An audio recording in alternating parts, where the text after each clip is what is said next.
4 जून जैसा आपने कहा, जिस दिन चुनाव का नतीजा आएगा, आप उस हफ्ते भर में देखना कि यानी भारत का स्टॉक मार्केट के लिए उसके सारे जो उनके प्रोग्रामिंग के जो प्रोग्रामिंग वाले सारे उनके थक जाएंगे।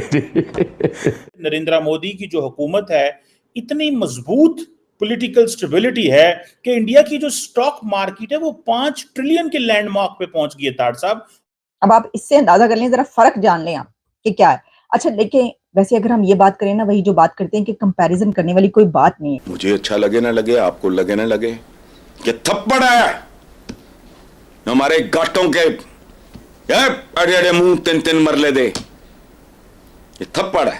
अंदाजा करें आप, $5 ट्रिलियन पर स्टॉक मार्केट इंडिया की पहुंच चुकी है।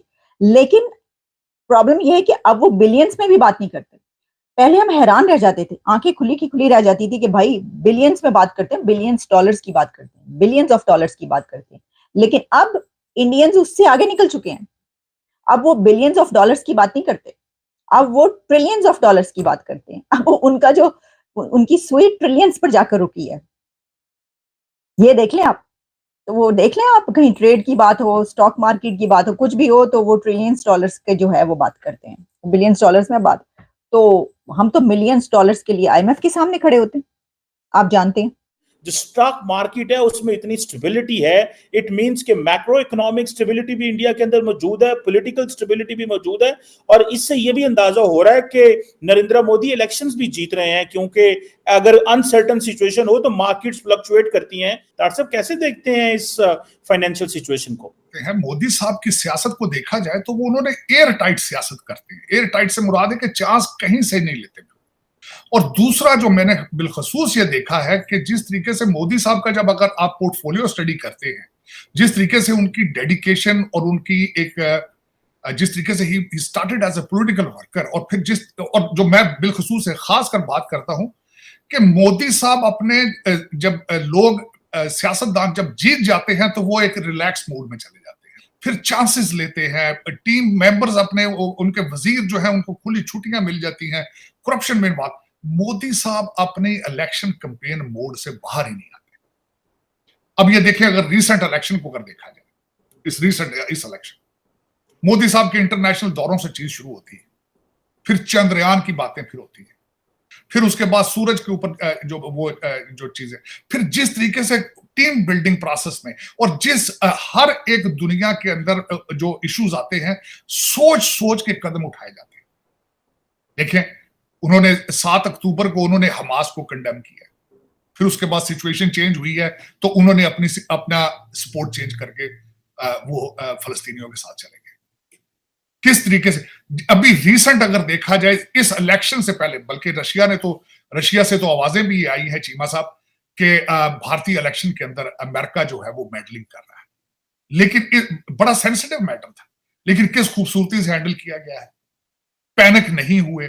देखिए ना, पैनिक हो जाते ना, पैनिक होके कोई ऐसा बयान दे देते, जयशंकर साहब भी बयान ऐसा दे देते, अमित शाह साहब ऐसा बयान दे देते, मोदी साहब ऐसा बयान दे जाते जो डीरेल हो जाते, इलेक्शन पे इंपैक्ट आ जाता। उसने 5वीं बड़ी ताकत इकोनॉमी के हवाले से बना दिया मुल्क को।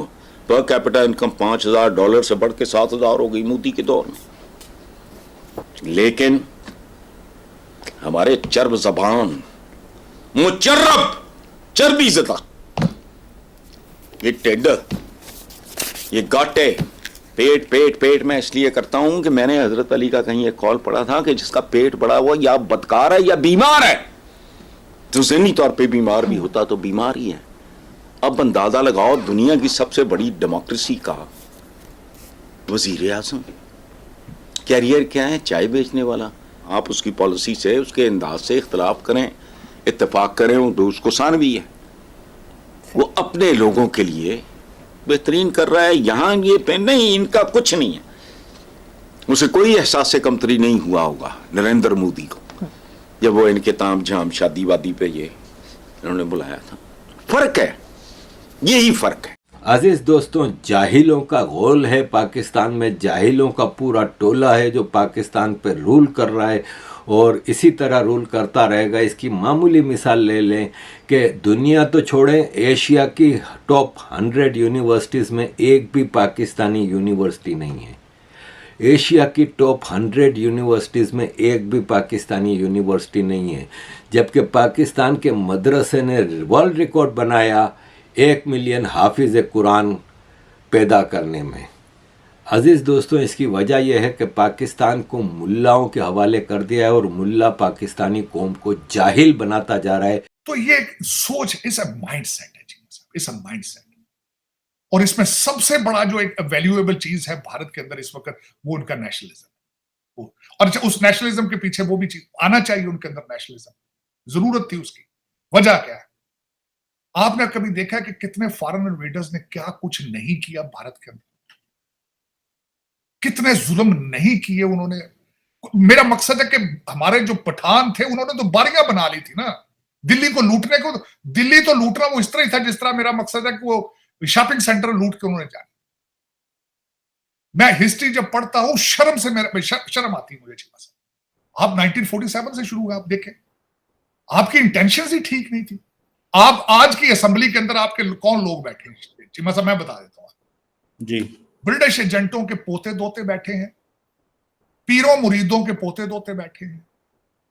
और या फिर आज भी आपको अगर पाकिस्तान में सियासत करनी है तो आपको मुर्शद बनना जरूरी है। क्यों? क्या बात, क्या वजह है कि आपको इस्लाम ही बेचना है? और मजे की बात, ठीक है इस्लाम बेचें आप, मोदी साहब हिंदुइज्म बेच रहे हैं ना, ठीक है, आप कहते हैं हिंदुत्व का कॉन्सेप्ट है, ठीक है, उनके अपने बच्चे लंदन तो नहीं पढ़ रहे हैं,